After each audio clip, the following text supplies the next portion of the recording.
Вие лично препознавате ли потреба од промена на дел од функционерите кои што досега ја има довербата во владата? Еве сега повеќе ово прашање е насочено можеби кон функционерите на предлог на СДСМ во владата. Апсолутно да.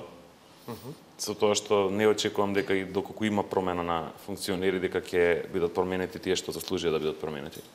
Да бев јас тој што одлучува при носење на одлука кој треба да биде променет, би се водел од тоа колку пати сум морал личниот, да кажеме, кредибилитет и политички капитал да го ставам и дел од него да потрошам во бранење на одреден функционер.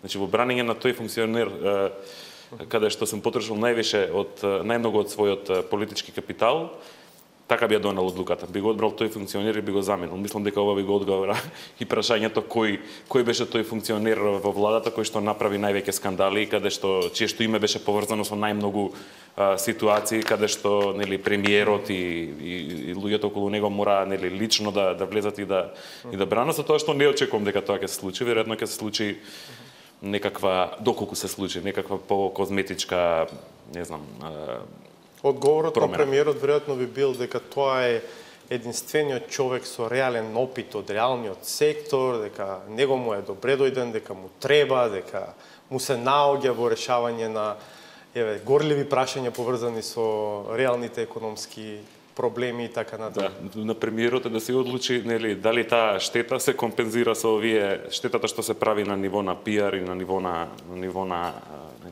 затоа што очигледно човекот го троши и својот политички капитал во бранење на одредени скандали кои беа неодбранливи.